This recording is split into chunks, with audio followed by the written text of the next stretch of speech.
Off and on the clock with the Badge Bros. I was trying to do like the John accent there for a second where he does his like deep voice to start, but I really butchered it there. I got to work on my Canadian accents. But we do have Off and on the clock. Week 11 slate here, and we are going to walk through it all. Our favorite ADP values, scroll down, gems, small field strategy, 12-person draft strategy. And then you know what we do. We spice it up. We slop it up with some of our signature pick'ems. And I feel like we have been so close. We got to buck the trend here today and hit on some pick'ems. I'm Pete with the Badge Bros. Let's do it.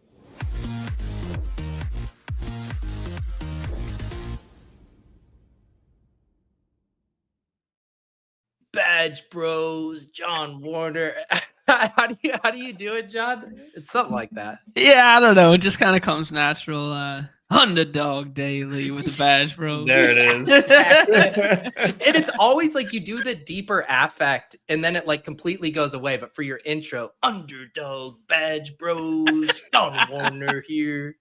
Oh man, that's gonna be the new Davis impression of our generation. I was crying when you attempted it the first time. Second go round was pretty good though. I was not ready for that bit at all. I think John, that's a good sign that people are doing bits on your intros. It's like it's not quite Levitan level, but like it's I think you put yourself in a I've always obviously been a Badge Bros enjoyer, but now that I've been playing NBA, I've been watching more of your guys' streams, more of the badges only stream, Wemby's only, and so yeah, I just have John's intro in my head more than usual. It's actually pretty cool this year. We've seen the maintain between football and NBA. Last year, you could see like a little bit of drop off in our viewership and like the football shows would spike and stuff like that. I think a lot of people are in the same camp as you, Pete, where it's like they're getting the itch to just draft and then they see how big the prize pools are in NBA and they're like, oh, maybe I got to learn some hoops here.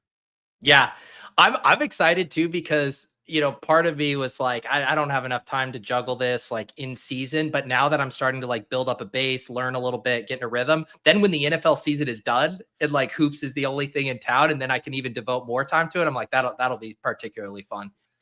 Yeah, exactly. I mean, that's the overarching thesis of multi-sport draft league is it's all secular knowledge, right? Just keep playing. Yeah. That's right. Nez, how are you doing this week as we head into Friday?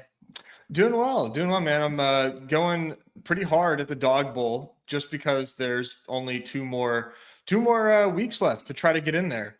And earlier this week, so far this week, my wife has been away, so I get to buckle down even more and just head in the phone. The screen time, I don't even want to see the notification on Sunday. I don't even want to know what my numbers are this week, but I was going really hard at the Dawg Bowl and I've got 50 done right now.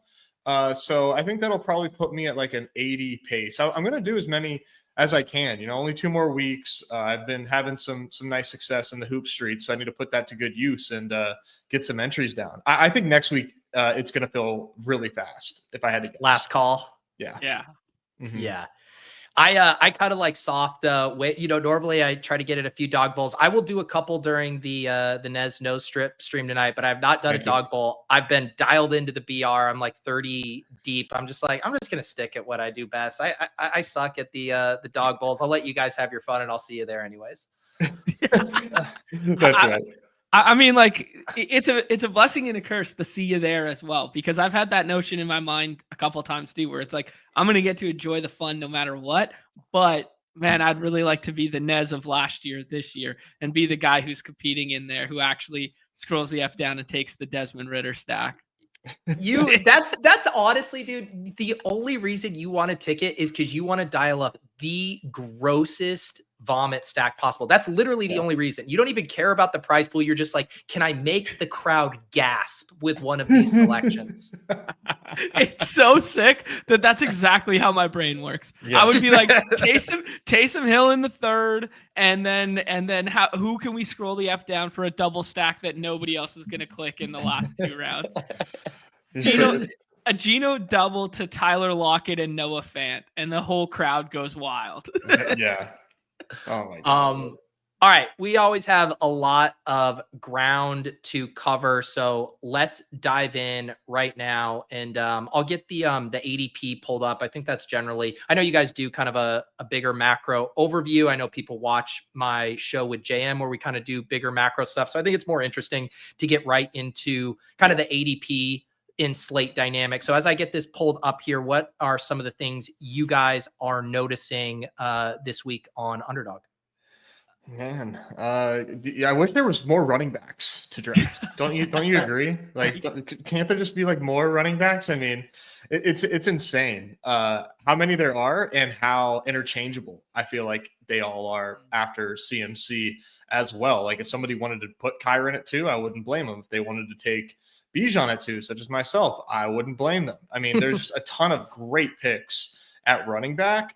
And for the BR, I think it's just like, it's really hard not to start your draft with like 2 of these guys because it's such a loaded position. And I think wide receiver as well is pretty deep when you get to, when it's time to take your wide receiver 1 and 2, those picks feel pretty solid too. So it's just like a really dense slate, if I had to describe it in a word, where I'm loving all these different options. And I just think that you can build some monster teams this week, man. It's a tough week for me to scroll. I will say it's been tough. I mean, depending on how you define a scroll this week, it's been tough for me. What do you think, John? Sorry, Pete. Now, I was just going to say, one thing I've noticed is this is probably the strongest third round of drafts that we've had in a long time. Like we've talked in the previous weeks where like after pick 12, 13, like scroll to whoever, like it doesn't matter. Like third round is loaded this week between the tight ends, between the Rams wide receivers, Tyreek Hill, Breece Hall. Like there is so much down there. So I have noticed that as well, that I'm not scrolling as early as I used to. I'm still scrolling, but man, I'm grabbing these players at the 3-4 turn that don't feel like they're 3-4 turn players. Yeah, I mean, we've talked about it the last couple of weeks there where like it was like a stark line in the sand after like pick 8, pick 10, and then it was kind of choose your own adventure. That line in the sand this week is, as you guys are alluding to, like 18, 15, 18, somewhere in that pick vicinity, that then you can kind of do the choose your own adventure because there's such highly projecting plays late there. The other thing I've really noticed is in weeks past, it would be like a tier from like the 101 that like 2 players in contention here, 3 players, then there'd be another tier of 4, and then there'd be another tier of 4. Man, it's truly choose your own adventure out here where some people don't like Henry this week. Some people think he's the 101 or 102, something like that. Some people don't like Kyron at all. ETR has him at 3. Like there's this balancing act of your own portfolio. You could get densely exploitative with this week at the top end of draft boards, which is an anomaly because normally you have to kind of stay in your lane for like the first 8 picks. But if you want to have like 80% Kyron this week, power to you. If you want to do that with Bijan, whomever else, if you want to do it with Justin Jefferson, you can basically get them picks 1 through 6. So it's a very portfolio management laden weekend in the BR streets. Yeah, and to kind of piggyback on that, an important week to be mixing up your combos or being cognizant of your combos up here because it is such a big tier and people are going to get funneled to similar stuff by ADP. So I think it is a good week to mix and match because you're not going to sacrifice anything. You're not sacrificing projected points by basically mixing and matching any of these guys in the top 20 picks. So I think you can get some funky stuff. And like to that point, right? I think the guys over on the in-game, stuff have mentioned this too, of like, generally only 4 to 5 guys are technically supposed to be drafted in 100%. Like if you want to start a team with 2 second-round picks this week, you can. Like if you think Derrick Henry's a landmine, if you think Justin Jefferson's going to flop again, like there's nothing wrong with starting with, Kyron and Puka Nacua or, whatever kind of combo that is. So I would just say definitely be open to not being tethered to ADP at the top this week. Yeah. And in that same vein, like the quote unquote GMs are going to exist ad nauseum because people have very polarizing views of this slate, depending what draft room you're in. So like, pairing ADP 3 with ADP 4 would have been damn near impossible in weeks past. This week it's happened multiple times to me in small 30 draft sample. Yep. Yeah. What do you like you said, running back is really strong, all the way through JT. And then you kind of see the drop off to Kenneth Walker. I mean, there's awesome scrolls that we'll talk about in a second as well. Wide receiver, pretty similar, like really strong through Garrett, Zay. And then tight end is strong here at the top as well. Kelsey, Kittle, Bowers, I think all have a case to being up here. I think quarterback is kind of interesting just because Allen and Lamar at the top, as I think they should be, but they're also not in particularly juicy matchups. Like they obviously can get home. These guys always can the way they play, but like versus KC and at Pittsburgh are not, like licking your chop matchups. No, not at all. And I mean, it's interesting because, depending on where you look, Purdy looks better than Josh Allen this week. And he has, better stacking options, in my opinion. Like it feels like if Purdy's getting home, somebody's getting home with him, right? I mean, like like Josh Allen can do a lot more with his legs, obviously, than Purdy can. So, I have a lot of Purdy right now. It's been hard for me to like take a quarterback that isn't in this top three for me. But I think once again, you can do some naked QB this week in the BRs. And I think if you're not actively trying to do that, like telling yourself like, I need naked QB in my portfolio, I'm not saying naked QB is guaranteed to hit. I'm saying that you should probably consider making that an intentional thing when building out these main BR teams, because you got to be very close to perfect these days. And it's very likely that you do not need a stacking partner for quote unquote optimal this week. Yeah, I mean, I think this is the toughest quarterback slate we've had all season long, and it's because there's such a stark tier break between the way the top three are projecting, and then it's kind of choose your own adventure with the stacking partners behind. And everyone's kind of gravitating to also playing naked quarterback on the scroll down, which is abnormal. A lot of people, like the most repeated combo over and over again with a back end stack will be George Pickens and Russell Wilson because people are pushing him up, especially in the dog bowls there, right? So what ends up happening is people get boxed out of guys they want to stack with, and they end up just clicking Bo Nix over and over again as their default, like scroll the F down in quotations now as ADPs pushed up. So like what I'm really trying to do is if I don't get Lamar, and I'm totally fine running Lamar naked, if I don't get Lamar or a Purdy stack, I just scroll the F down and I do like Geno skinnies, Jameis skinnies, and Anthony Richardson naked, and just try and 1v1 Anthony Richardson versus the Bo Nix teams. I know Bo Nix will project better. I know Bo Nix has played a lot better. I'm just playing it that way. Yeah. I'm tilting the Bo Nix steam for reasons you can probably imagine. I do agree with you though. It is a really, it was a tough week for finding a really attractive option, down here at quarterback for scroll stuff. And it's probably the most push yourself outside your comfort zone scroll at quarterback that we've had in a while, because even those other weeks, it's like you have the Kirk Cousin there who's like going undrafted and Drake London's a really strong play, or you have Geno who's way far down there and DK Metcalf's a really strong play. That we had the Baker with Godwin week where it's like, okay, yeah, Baker's QB 11, but it's just such an obvious stack with Godwin who's projecting so well. Like those comfort scrolls at quarterback are hard to come by. You mentioned it. It's Russell Wilson with Pickens. That's the comfort one. And outside of that, like you really have to essentially kind of force it or dial it up because it's not going to come naturally to you. Can I ask you guys two of them? Yeah.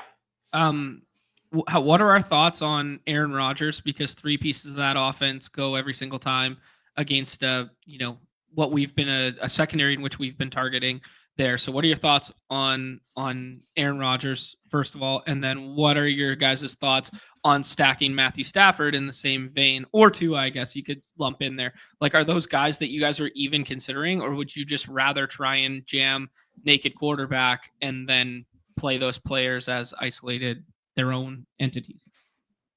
I've been more likely to do it naked if I have a stack of those teams for sure. Mm-hmm. Yeah, I think Rodgers is being taken more than Stafford. Is that correct or incorrect? I guess it looks incorrect, huh? Do I see? Yeah, Stafford's ahead. 3%. And Rodgers, yeah, doesn't even have an ownership in here. Wow. Yeah. So I think that makes Aaron Rodgers, pretty clickable for BR, right? Like you said, that all his pieces are going. It's a matchup people like, and you're going to get insane leverage on Aaron Rodgers. So I like that call. I really do. I mean, he needs the touchdowns to get there, but are they going to anybody other than Devontae or Garrett Wilson, or if he's getting there? No.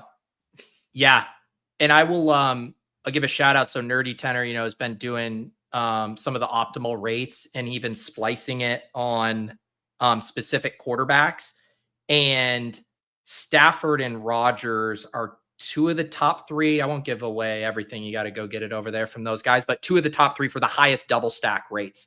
And it makes sense, right? Super condensed offense, elite wide receiver options in Wilson Adams and Kupp Nakua.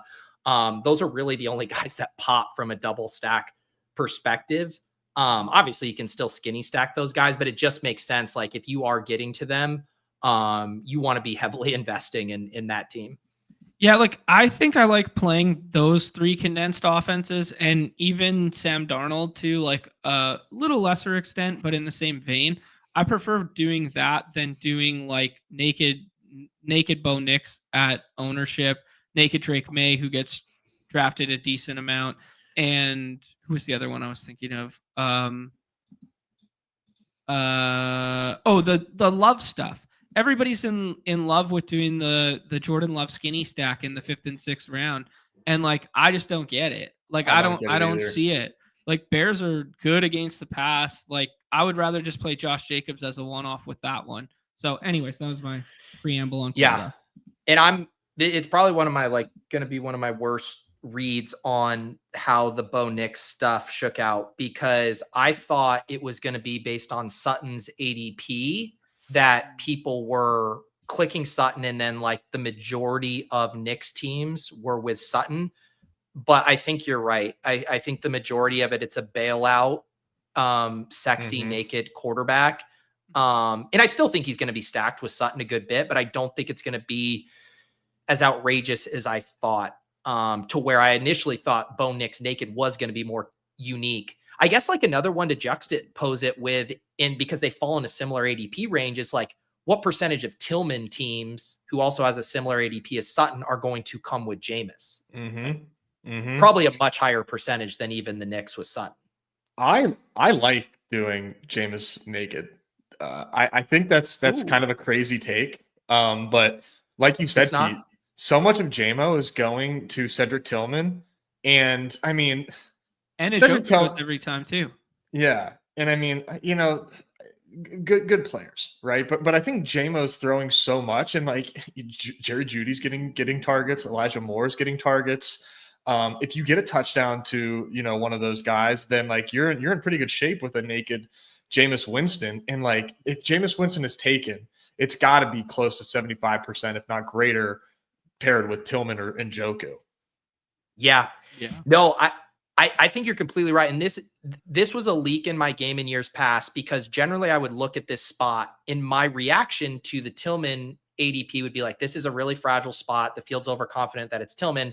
Let me do skinnies or doubles with Winston to like Elijah Moore or Judy. And it's like, you don't even need to get that thin. You can capture it with Jameis and get a highly projectable wide. You can take Jacoby Myers, who's going undrafted, and pair him there and get a better ceiling from those guys and capture the 3 touchdown, 4 touchdown game exclusively through naked Winston. So I like that call. Yeah, I like that a lot too, Nez. Because I'm like you, Pete. Like, it's always been a leak in my game where I've funneled myself to those skinny stacks over and over because it feels so much more comfy. Like, it feels like such a fake sharp move to like take Jameis naked, but like it makes too much sense in only 6-person rosters with no salary.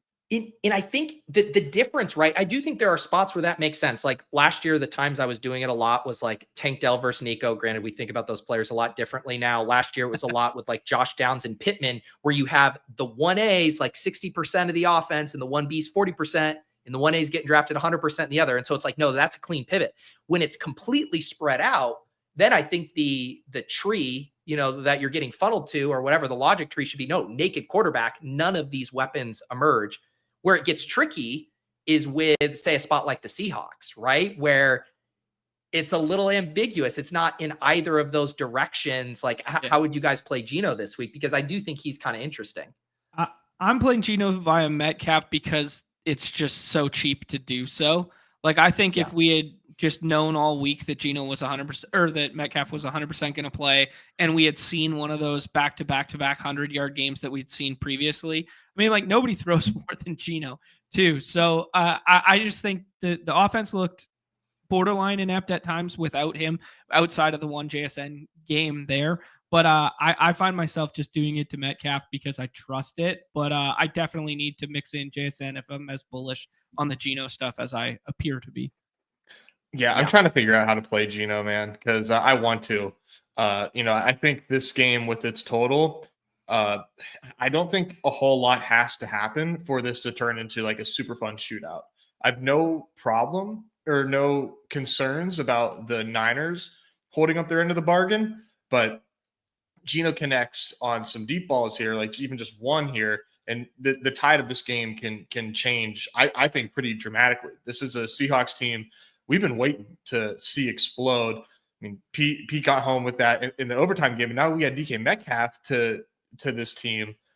I mean, Geno's, spoiler alert, is going to be in my core here. I'm excited for this game. I'm excited for this game, and I don't have enough of it in my portfolio. And I mean, it's there's so much. You get DK Metcalf coming back. He's their best receiver. We're coming off a monster JSN game. Lockett's usage has still been sneaky good. He was in the Leone, buy low model this week. Like, I wouldn't laugh at anyone for having any of those Geno skinny stacks in their portfolio this week. No, I fully agree there.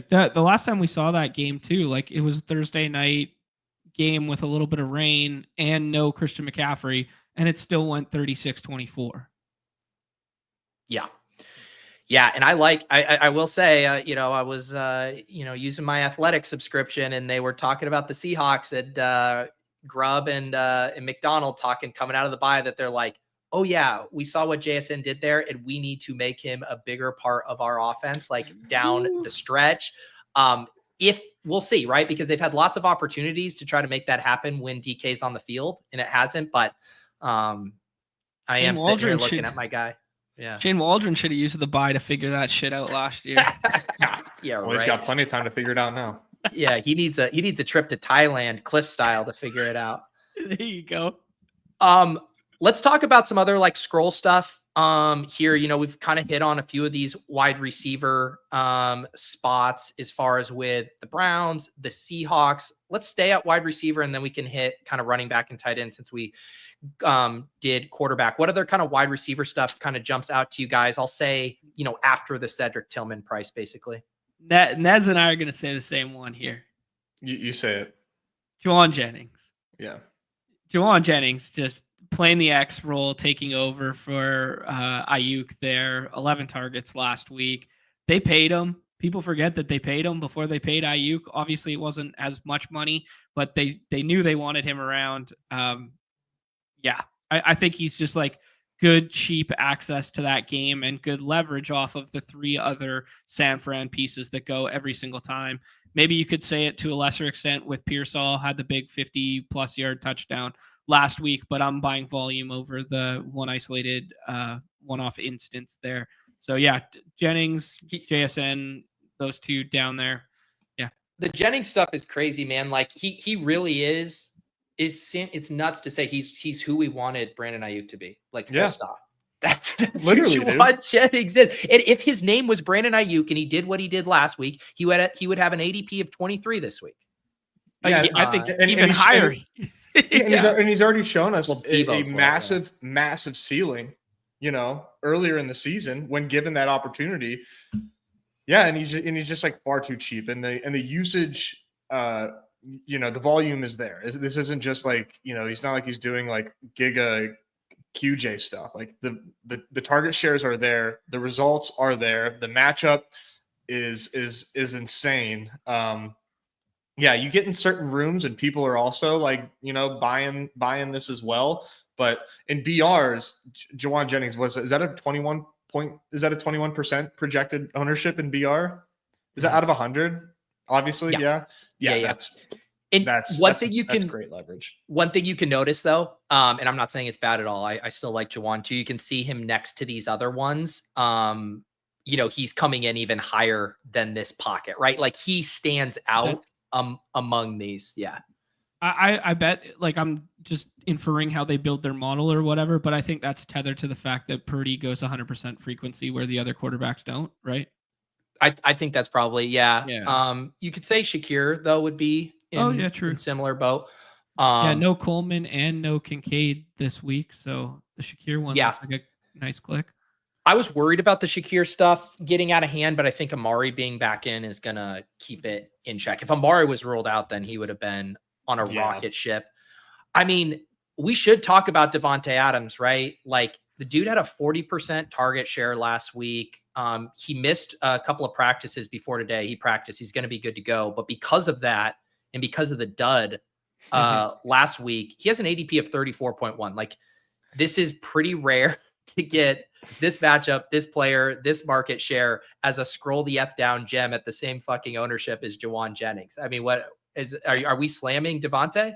Yeah, this is insane, man. This is absolutely nuts. I mean, this is like the perfect storm of like why you should be playing on Underdog, right? Like, the volume is there. His quarterback is Aaron Rodgers. The spot is good. We know he's going to play, and he opened up with that Q tag. But because of the box scores and the Q tag, and like people think the Jets are a dumpster fire, and you know what? They are. But like this is why you play on Underdog, because this Devontae Adams projected ownership and this price is just insane, man. Like he might not pay off, sure, he might not, but the leverage you are getting, like he's just such an obvious smash pick with all these factors. I was shocked to see him projecting above Garrett Wilson on some sites. I don't think it's insane based on his target share. I guess it's debatable, like if he is officially like the first read in the red zone. We saw a couple weeks ago Garrett Wilson getting a couple of those red zone targets, but it is really hard to poke holes in this spot. I think people just feel burned from last week. But man, if this is not like the ultimate get right spot, Vegas agrees. They have a 24-point team total. Colts secondary, very beatable. I know Rodgers has looked rough, but I don't see any reason why he can't bounce back in this spot. And I'm having a hard time like leaving drafts without one jet on them at these prices. Brees is underpriced. I know he doesn't have the role we all kind of hoped he would at the beginning of the year, but I still think when we're looking at risk reward stuff, it is kind of similar to the Barkley stuff, right? Where it's like he needs the explosives to break the slate, but the dude has the explosives in his bag. Like I still think he could rip off some long ones for us. So I don't know, man. I like taking these Jets pieces. I agree with you, Pete. We put Brees on the cover on Wednesday's show there for the same reason. Like just looking at his price point relative to the other running backs and stuff like that. The fact that you can get Brees as an RB2 in the third round sometimes is just wow. Yeah. Any other? Let's hop over to tight end. I feel like we gave the people some good scrolls here at wide receiver. Tight end, honestly, I feel like kind of mirroring quarterback in a tougher week. Like obviously tight end so low scoring, you can talk yourself into any of these guys. But as far as like really strong scrolls, I was struggling this week. What stands out to you guys now that, Taysom is, on the fringe of the scroll category? I like Hunter Henry as always, man. I'm a fan of the spot against the Rams. I think this is like a sneaky, really fun game. And I love doing Hunter Henry. You can emergency stack them with Drake May, which is going to be like very, very popular, or you can just scroll down and take him as a one-off because he's going to be so low owned. And understandably, right? The top 6 tight ends are studs, just absolute studs. But getting down to Hunter Henry there in a very variant low scoring position, I think makes a lot of sense. I mean, we talked about it via like the first visual data sets that we've had on BRs was like, look at how good it is to scroll at tight end. Look at how much sense it makes to scroll at tight end. So Hunter Henry jumping off the page for me is like one of the best scroll downs at tight end this week. Yeah, I like the comp to the quarterback position where it is a little stars and scrubby, where it's like you got to make the concerted decision in each of your rooms if you want to do the Kelsey Kittle Bowers, or it becomes just a punt, and at that point you should just be scrolling past that mid tier. I probably won't have a ton of TJ Hawkinson this week. I will definitely be mixing David Njoku. I'm scared of the Mark Andrews stuff with Isaiah Likely practicing in full and coming back.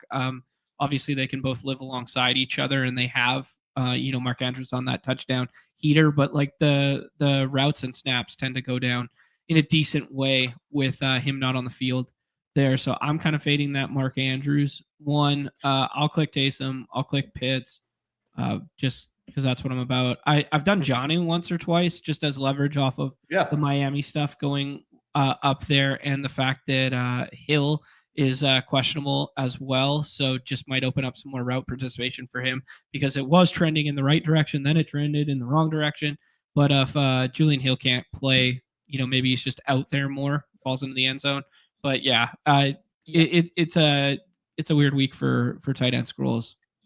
It's tough. One other ones that I think you could make a case for. We just said Russ with Pickens is going to be extremely popular. It's a good matchup for the entire passing game. I think you could do Russ to Freiermuth skinnies. If he binks those 2 TDs, pretty big leverage on all the Pickens stacks. And similar thought process with Dawson Knox. If a lot of Josh Allen teams are going to be paired with Cooper or Shakir, you get the skinny here at the lowest scoring position. And his role without Kincaid has been good. I don't think you're actually sacrificing that much, and his touchdown equity is probably even slightly better. So I think there's some stuff you could do down here, but man, like once we're down into the Noah Gray, Davis Allen territory, you could probably find better ways to spend $7. I think so too. I mean, the Davis Allen role was kind of nice last week, was it not? Yeah, it was nice, but like there's just no, it's 5 for 34. Right. Probably not going to have like much of a red zone role. It's just like, I don't know. Maybe that's more of a John Dog Bowl kind of play. You're not wrong, man. I'm looking at fantasy life utilization report. I didn't have time to grind position by position on here yet, but I mean, Colby Parkinson is officially out of the picture. 14% of routes for him, 88% of routes for Davis Allen. So I mean, I'll give you that, man. I'll give you that for sure. I know people. I'll give it to you, but I'm not happy about it. Yeah, that's the caveat. Yeah. The other one we didn't talk about there was Cole Kmet with like new OC and phasing out of Gerald Everett and that sort of thing. Is anyone touching anything on the Bears side of this game? I'm so broken, man. I've been chasing it a lot of weeks. I feel the same way. The thing is like, if it was just the play calling, it's hard to untangle, right? Because obviously Waldron's a big issue, but Caleb Williams has been very, very bad. And the question is, how much of that are we going to blame on the OC stuff? How much better can he actually get? And then on top of that, you run into issues that we just talked about a little bit with the Seattle pass catchers, the Browns pass catchers, the Packers pass catchers, where it's so spread out with those three that it's like the sickest thing is it's probably like Caleb would be a naked quarterback to run, like, or Caleb to Kmet. So I just don't know how you attack that. It doesn't seem like a good game. I don't know, man. It's tough. Yeah, like ETR had it as pace down game too, and then obviously Packers secondary has been good, and they're missing O-line pieces. And the change at coordinator is a guy who played so effing slow at the tail end of last year with the Panthers. So it kind of all just comes up red flags for me. But I see people in the Dog Bowl consistently taking like Keenan Allen, DJ Moore, and a little bit of Kmet in the later rounds there. And I don't know, am I missing something here? But I'm not sure that I am. I mean, I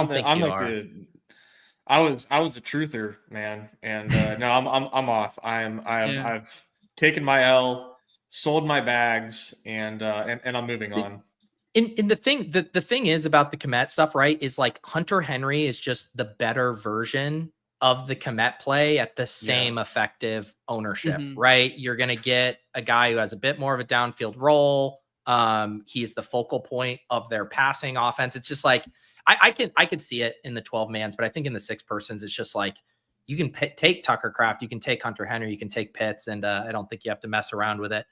Yeah, I don't know if you guys listened to. Sorry, I didn't know if you guys listened to the walkthrough yet, but Crane threw some pretty cold water on New England this week, just in terms of like the way the Rams defense is good at defending the splash zone and like all that intermediate stuff that Drake's been good at and Hunter Henry's been good at is what the Rams are good at on defense. So it's just like an interesting matchup there too. Yeah.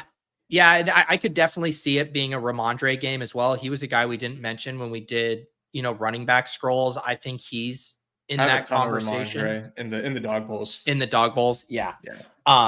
His role has been awesome, and I mean, Antonio Gibson is a figment of the imagination at this point. And they didn't even have to use him in the passing game last week because the Bears were so inept. In his other big games, he's been getting, 4 to 5 targets, which definitely seems like a game where, the Rams are up a touchdown and he's on the field a ton. So I think that's a good call. You guys want to do should we do a Deposit Kingdom draft here? Yeah. Let's do it. All right. Shout out. Oh, go ahead. No, I was just thinking through some of the running back stuff because we didn't actually put them like up on screen there when we were talking about them. But like some of the scrolls for me were like Jacobs, Aaron Jones. I put David Montgomery on the cover as 14-point favorites kind of thing. Where else? You guys said the Ramondre one there. Any other love for some guys? Yeah, I think the ones you named are good. I'll save one for my video. I'll give you the gross one. You want like the super deep, probably slightly too thin? Yeah. Alexander Madison. Ooh. Is he getting drafted in the dog bowls, Nez? No. Mm-mm. Okay. I think that's a really good dog bowl pick then, even if it's slightly too thin. He literally doesn't have an ADP right now. Yeah. Wow. You have outscrolled me, Pete. Incredible stuff. That is a good one. His role has been pretty solid. I mean, in week 9, they were using Amir Abdullah a little bit, which is obviously a bit of a wrench, but he's still been like a big high value touch guy for them. And then coming out of the bye, you kind of never know what kind of shakeout we could get, but it's not the worst matchup there. And again, it's just like, it's a slightly worse version, I think, of the Ramondre play. But again, in those dog bowls, if he has 0 ownership, that's pretty interesting.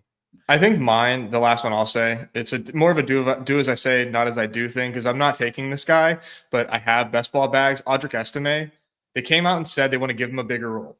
They went out and they gave him a big role. Like, I don't see that going anywhere. And now they're favored against the Falcons, and I think that game can go way north right now of its total. I mean, Audric Estime got 14 carries last week. Yeah, that can go. That can get increased. I think Audric Estime is a pretty good player. I described him whenever I was like, doing my amateur highlights watching. I mean, he kind of looks like what they wanted Javonte Williams to be. Very similar style where he's not like shifty or anything, but he just like is hard to tackle. And I think Sean Payton kind of likes that. Reminds me, not stylistically or anything, but like, similar to Ingram, that type of back that Payton loves. So maybe dog bowls, we haven't gotten there yet, but I just want to throw that out there. Like, Audric Estime is for real. And if you want to have some fun, you can have some fun with Estime. You have my approval. Yeah. I mean, it's great. I mean, positive game script, the Falcons, it was fresh on my mind because I wrote him up in my Fantasy Life DFS piece. That one I've been focusing on DraftKings, but I wrote up like the Galaxy Brain Bo Nix and Audric Estime pairing, basically the dollar store version of the Hertz Barkley type stuff. But where it's like I think he's 4,500 on DraftKings, just really cheap. Redacted. Yeah, sorry. John, you say Sims all the time after saying it's redacted. No one keeps those rules anymore. But yeah, I think there are some interesting angles there too, especially if Bo Nix gets extra steamy too, where it's like, well, what if Estime falls into 2 touchdowns and a positive game script there? You could see things swing nicely. All right, let's hop in the Deposit Kingdom tournament. It goes live every Friday at 3 p.m. Eastern. It looks like a few of you have already completed a draft. It is a 3-max contest. We got 656 entries this week, $10. We got the 2K. Top prize. Kev Slice won last week, had just a monster day. think one to bomb, one deposit kingdom, and had a top 10 in BR. Wow. Was just a filthy, filthy day from Kev Slice. Well done. That's so cool. All right. We got the 1-5 here, fellas. So what's your angle for small field? I mean, you're gonna stick to the tried and true, heavy correlation? Because we got some fun ways to do that this week. In my opinion. Yeah, I think there's some really good like correlation stuff you can lean into from this slot, right? Like if you build like around Kyren, I think you could go double Rams, grab a wide receiver. I've been in my head starting to toss around for small field. I think it's viable to do double Lions running backs. Yeah. Ooh, fun. Definitely. I think if I was to gal brain the small field stuff, Purdy triples. Ooh. Yeah. That's what I was doing last week. Seattle right now is, I'm doing an arbitrary cutoff here, but since week 4, Seattle's been the worst team against the air by EPA. I don't know if you guys have heard, Brock Purdy is him. So yeah, you know what? And this is just like my bro. I probably wouldn't do it in like a 1600, but like the bomb style, like 500. Like I would be totally probably open to that. Little fullback dive. What is the fullback dive size this week? Is it 500 or is it 1200? I always get that one confused. Wow. So Jefferson, Henry. Okay, Kamara jumped. I was trying to figure out who pushed Jefferson down here. Lamar, Amon-Ra. I wouldn't take a Lamar just because he's been dropping a good bit. What do you guys want to do here? I would probably say Jefferson. Yeah, I like it. I'm fine with Jefferson. Like, I think we're misremembering what his ceiling is because we haven't seen him score touchdowns in a while. Yeah. I mean, and all of a sudden, people. He just seems matchup proof to me too. Nez, you want your guy, Kyren? Grab Kelsey here. Grab Rams. What are you thumbs downing, John? I like Kyren over Bijan this week, but I'll hear you guys out. You guys want to fight it out? I would say Bijan. Pete, you can break the tie. Only because I kind of like the idea of some correlation angles with the Rams, depending on what comes back with Kupp or Nakua. But we'll I do think Bijan has just a higher ceiling. I think straight up. I think it's Kyren's floor is just pretty nuts. I feel like you have those teams where like if you're in these small field and you like nail your last 3 picks, like if you told me I was for sure going to nail my last 3 picks, I'm like, give me Kyren, just like give me his 15 points here and give me a chance to just win this tournament. But in like the big BR, it's like, I think Bijan, just the way he's playing right now, right. And what he can do from an explosive standpoint is hard to match. Yeah, I think we've seen a change in the usage, right? Like I think they're leaning on him very heavily lately. It'll be interesting because like they're dogs, but only 2-point dogs. So there's really no telling in how this game script is going to go. But I think really no matter how it goes, it's favorable for Bijan. I think they just if they are trailing, I think he gets used in the passing game a lot. If they're up, he's gonna continue to do his thing there. So I'm enjoying the my exposures right now, but that's the only thing keeping me afloat right now in best ball. So we can do the Kupp thing. We can do like a Debo Brock thing. We can grab Brees. Like this is where this pocket of the draft is just so strong. I like every name I see. Let's do Kupp because you wanted to maybe correlate a little bit, right? Yeah, let's do that. Let's play kind of a Rams. He projects like really similar to Puka. So Crash Rich goes Debo and Brock Purdy. Do you guys want to grab Brock Bowers or do a scroll at tight end on this team? I think I'd rather take Brees, but I'm good with it if you guys think the running back scroll is stronger than the tight end scroll, which I think is true. So up to you guys. But I like Brees. This could be a good Hunter Henry spot. Like if we're loading up on 2 Rams, like the Pats are going to need to score a little bit for Kyren and Kupp to combine for 40, And then we can figure out what we want to do at quarterback, probably a naked quarterback.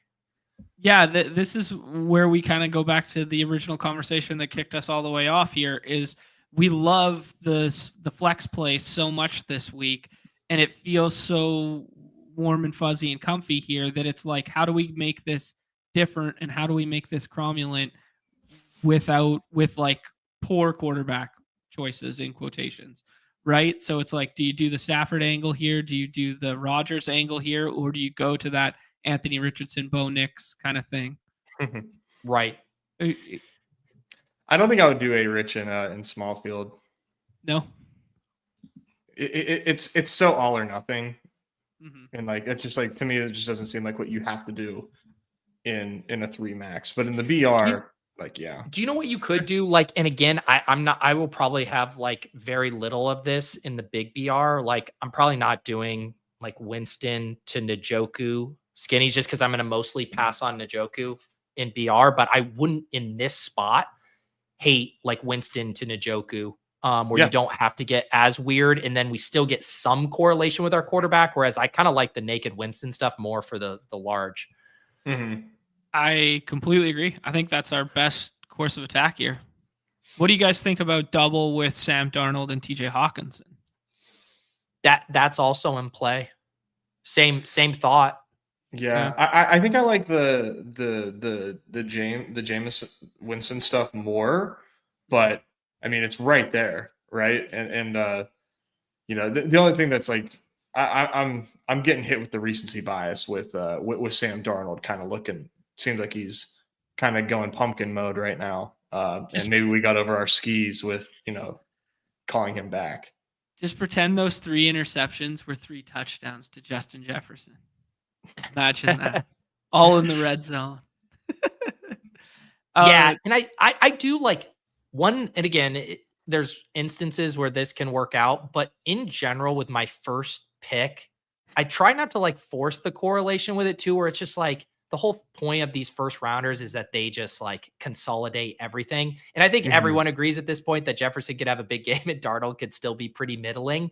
So I like the idea of like leaning into the correlation with my last picks more than my early, just being like Jefferson can get there in any game environment. Whereas like if Winston or Njoku are smashing, they're probably bringing the other along with them.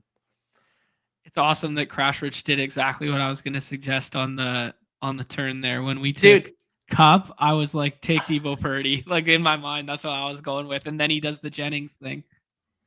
I know, almost like we were just talking up some Jawan Jennings and Dawson Knox a few minutes ago. There, he's such a troll, dude. He's such a troll. I love Crash Rich so much, and I've never met him or spoke to him, and I just know I love this guy. He's a troll. Oh man. All right, good stuff. Let's see here. You guys want to hop in a dog bowl? Yeah. Yeah. Oh boy. Hey, should I leave? No, you're good. You're good. Did you guys get in? I did not. Oh no. Okay. Man, this guy can even withdraw on time. I got 5. You guys want to draft with me? Pete, you're gonna miss this one if you're gonna. No, you're good. You're good. Or there's 3 more spots. All right. Did I get in? Yeah. Okay. All right. Good. I forgot to do the private chat before. No, it's all good. We'll toggle back and forth between these two. You guys can help me out in the. Okay. It's more exciting, anyways. So I have a 1-2 in this one, and then with you guys, John is 1-3, Nez is 1-9, and I'm 1-10 here. So we'll toggle back and forth there. Yeah, it's a loaded lobby in that second one. Good lord. I was just looking back there when you guys were talking about the DeBomb, Purdy doubles and triples. I was all vibes. I set an alarm last week to make sure I got my DeBombs in. And I was just peak vibes, like just hot tub, coffee, and the phone. And I built 4 Purdy doubles or triples in that contest. Not one of them cashed. That's wild. Is the right spot to do it? I thought so. I'm cool with HN there, yeah. Are you? Yeah, I was gonna say, what are you guys doing? Because there are, I think ETR has Kamara. They did over him. Earlier in the what week. have you guys been doing? Have you been mixing it up or just playing the ADP at the top? I like HN. I do like HN. I'm mixing it up a lot. Like I just like I'm cycling through my number 2 picks. Just getting flat because I deem it to be flat. So I don't want to like get exposed out of like laziness. Like I want to be diversified there. It's a conscious decision that I'm trying to make. And yeah. I see so many different players go in so many different orders that it's kind of crazy. There's ADPs, but people are really doing whatever. It kind of feels like a hoop slate like that, eh? Where it's like people are just anticipating the Q tags and they're just pushing guys all over the place. Yeah, I will say, speaking of Q tags, I mean, like this slate is pretty clean from a Q tag perspective. I mean, the Adams thing was looking maybe a little dicey yesterday. That's cleaned up. Metcalf good to go. Aaron Jones good to go. I mean, what are we waiting on? Just the Kittle one, and he was limited yesterday, so he's gonna play, dude. Yeah, dude. Yeah, he's George plays. Kittle, man. He just always plays. Yeah. Like, the other one would be Sam Laporta, who didn't practice today, but I don't think it like brings like Brock Wright or anything into play. I think it just triples and down that they just established the F out of it. Yeah. Like I think that game plan from the Lions, like obviously you beat the Jags through the air. They're one of the worst in terms of EPA versus the air and stuff like that. But they did have 3 picks last week, all in the red zone, like bend don't break kind of stuff there. And we're coming off a game where Jared Goff threw 5 interceptions. So like purely anecdotal, do they just shift back to what has got them there, what makes the most sense, and they're 14-point favorites at home, like just establish the hell out of it? I think they're just gonna beat the shit out of the Jags. Like they want to. That's just like their MO. I mean, they squeaked out a win against the Texans, but like they just want to go out there and just like they want to be a team people don't want to face. Like they want. Come on, Pete. I was gonna do Debo. I was literally just gonna ask you. I was gonna say, Nez, are we slamming Debo Samuel again? And apparently the answer is yes. It's the annual Debo versus Seahawks slate. I mean, we had one earlier, but was Debo your most drafted wide receiver last week? He was close. If he wasn't, I'll have to double check. You guys want to know how much I played? I just got to take it, right? I mean, this is crazy. You're not going to see too much Lamar Gibbs in the Dawg Bowl, I don't think. There you go. I played 65 teams last week across all the contests. I had 61.9% Debo Samuel. Wow. Yeah. Dude. If I was playing limited entries, I was fucking finding a spot, boys. And let me tell you the rule about being in the Debo club. Yeah. It is a club where we martingale. You do not get off the Debo Samuel ride. You slam it until it hits. If you missed out last week, congratulations. You didn't sink that money. But the rest of us are on that train until it fucking hits. I did the Drake London thing again last week. I didn't do so many entries because I was in I was at that Steelers game, and so I didn't get my usual volume, but did the Drake London thing again. So not a great week, but I had a lot of shots on goal. Are you doing London this week? I've been doing Sutton more than London, to be honest. You're a DVP respector, so I assumed the Surtain would be a little spooky for you. It was for sure. And like, and I like the Bijan angle of that game more. Mooney is like free at the end of drafts, and we're getting all these puff pieces about Mooney being like so cerebral and Cousins thinking that he's an offensive coordinator when it's actually Mooney talking to him. Like there's so much buzz around Mooney, and the projections are really similar, Mooney to London, that like, I love my Falcons, but Mooney is just like the bargain bin version of London right now.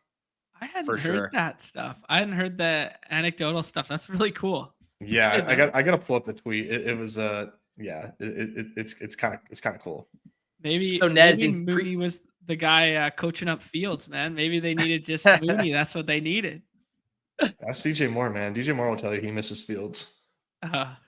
Nez was because in previous weeks we've always talked about like the back end of the board, like you feel really gross with those turn picks. I mean, these turn picks feel real nice right about now. I started Achane, Garrett Wilson, DK Metcalf here. Like that wasn't happening in previous weeks. No, it was not. This is an awesome week, man. Like I think I described it to John. Like every time I'm on the clock, I like what I see. pretty much. So it's this is a fun week for dog bowls. I'm putting together some awesome teams, doing a lot of 1-2-2-1 because you can just get so many projectable points that way. It feels like the sharpest way to play this week, in my opinion. Yeah, I mean, it's up and down the board, man. It's just littered with great picks.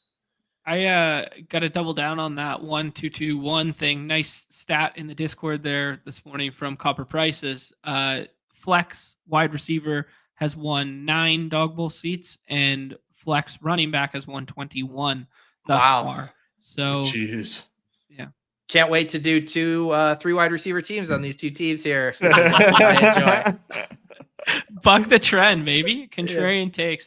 I would like to report that in this first draft, I have what we deem the GM perfect start, the optimal start. Never dupe me here in the Dog Bowl. Justin Jefferson, DK Metcalf, David Montgomery. That is 85 fantasy points through 3 rounds. Is that so? It is. It is the model, dude. It's calculating as we go. Did someone already take Jawan Jennings? Yeah, Jawan Jennings goes really early. I guess I can't even do the Purdy stack anyways, but I did want to tilt that for a second. Yeah, Purdy went 1-2 to Rydock took Purdy Jennings at the 1-2 turn. Yeah. I like this spot for Jacobs. You did that exact same start on our stream yesterday, Nez, the CMC Purdy Juwan Jennings from the 1 hole. Mm-hmm. Yeah. Yeah, I took Tillman there. I was trying to find a wide receiver I liked. It was getting thin because Crash Rich took Devontae from me. So I was gonna do Mark Andrews to pair with Lamar, but I figured you wouldn't take him here. So here's the thing. I saw some really interesting data about 2 running back teams being really dominant in the Dog Bowl. Tell me more. I just have to decide which one I want to do here. I like using the Dog Bowls to get the guys that I scroll past a bunch in the regular BR. So I'm going to grab a Kareem Hunt share here. I don't think I'm going to have a ton of him in. Congrats on the 12 points in the 4th round. Oh yeah. Talk them up, baby. No, you got to enjoy the Kareem Hunt while we got him. Still no Pacheco this week. And then it's all coming to an end. Do you think, I kind of have this sneaky suspicion that game's going to pop off like old school Bills Chiefs playoff game? I think so too, Pete. I think that's why Crash Rich is so drawn to it too. Crash Rich and every lobby dude is doing KC Buffalo stacks. And I agree with it. I think it's going to have that kind of tempo to it. I think it's up to the Bills. If the Bills can do their part, put up some points. We haven't seen the Chiefs have to go into super aggressive offense mode this season. Really, they keep, just death by 1,000 cuts to teams playing really slow football, up the pace, and we could have a really, really fun matchup on our hand. It's in Buffalo. The Bills want to win this game so bad. I mean, everybody wants to win every game. This clearly has a little bit of extra juice to the motivation factor, right? Just after their history of their playoff games together all the time. This is going to be such a sick game. Yeah. Everyone's drafting. Okay, everyone's talking about, I think it was in the Pace Up article there as well, that everyone's drafting the Steelers-Ravens game to be what we think. You know what I'm trying to say? Actually, what we think Steelers-Ravens is in terms of ADP right now is actually what KC Buffalo is going to be. Yeah, I guess I haven't compared side by side the ADPs of those 2 games. Are you saying just Steelers Ravens is more expensive? Oh yeah, considerably more, because you get Lamar in the 1st round, you get Henry in the 1st round, you get that angle of things, and then the pick and stuff is priced up in the middle tier there, whereas basically it's just Kelsey from the other game and then Allen after that go, especially in the 6 persons. But anecdotally in my mind, I'm still buying into that AFC slug it out fest over here with Ravens and Steelers. And then on the other side, I'm buying into exactly what you guys are selling with, hey, look at what they've done in these divisional series matchups versus one another. I think you're onto something, right? I mean, I'm just leaning into the fact that the total is high and the Ravens look unstoppable on offense that like, I'm going against my gut take, which is that like this game's a slog. It's AFC North classic, just gridiron football. When, the Vegas thinks this game's going to shoot out, like relative to the slate. We know Ravens are a pass funnel. I just think it's going to, do what the projections say. End of the day. I found that Mooney quote, by the way. Cool anecdote from Kirk Cousins about Darnell Mooney. If you want to pull it up, you can. Yeah, let me. From a Falcons reporter there, Tori. I always struggle with her last name, McElhaney. Cool anecdote from Kirk Cousins. Darnell Mooney calling out pressures to the offensive unit. So when Mooney started doing that, Kirk turned to Jake Matthews and asked if he'd ever seen a wide receiver do that. He said, "That's a first. I feel like I'm talking to an OC sometimes." That's cool. I mean, come on, man. All right, Nez, you're on the clock here. Yeah, this is tough. I've been doing a lot of Amari Cooper here, in the same vein that we've been talking about this game. I think also interesting would be like Rashad Bateman if this game's going to shoot out. I don't think you're going to see a lot of Bateman and Lamar this week, so I'm gonna just cue that up. I'm just going to take it. I know I should be taking a tight end here, but there's plenty of tight ends. There are always tight end in the sea. I'm going to get a Hunter Henry here. Yeah, that's what I was like thinking about getting to. But I have so much Hunter Henry right now in the dog bowls. I think like half my teams have Hunter Henry and or Ramondre on them. Yeah. Let's see. Looking like Cormer here probably going to set up an Anthony Richardson potentially, or a Russ Wilson with Pickens. Yeah. Who do you guys prefer out of those two? Of who? Which do you prefer out of those two?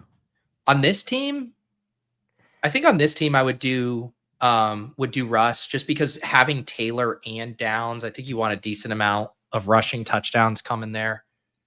Could also do Love too. Yeah.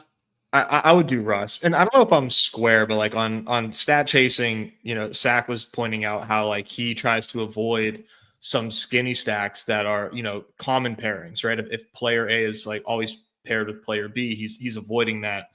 I don't know if it's the stack, then it's the stack, so I was kind of like struggling with, I get the sentiment for sure. And I think, Russ and Pickens is going to be probably one of the highest paired skinny stacks on the slate this week. So I've been just kind of like trying to make heads and tails of that.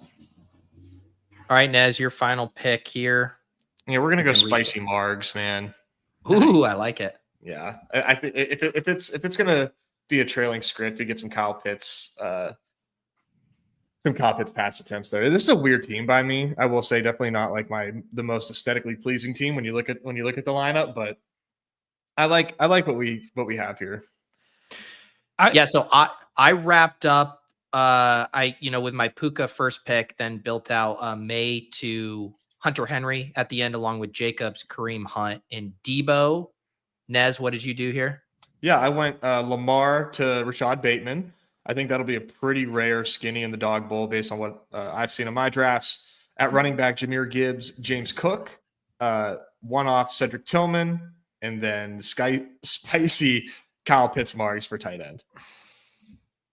And John, what did you just wrap up with here? I just got sniped on Geno. Maybe I should have done it in the opposite order. But Justin Jefferson, DK Metcalf, David Montgomery, Taysom Hill, and then I really wanted one of Nick Chubb or Ramondre to come back to me. They did not. And then I opted for Tony Pollard over Najee because nobody can run on the Ravens. And then I took Sam Darnold. Could have taken Anthony Richardson as one off there, but I did the Darnold Jefferson thing. Nice. Yeah, that is it. It's tough sometimes on the ends there. It looks like another week of just absolute quarterback chicken. What did we have? Yeah. One quarterback go in rounds 3 and 4. Yeah. Actually, 2 quarterbacks in 3 through 5. Yeah, isn't that nuts? Yeah. I think it's crazy that like Jared Goff is QB5 in ADP. Like, I wonder how real that is, man. Is he really going like more often than not in 6-person drafts? That feels like worst click on the board by a mile, if that's true. I agree with you, man. I fully agree with you.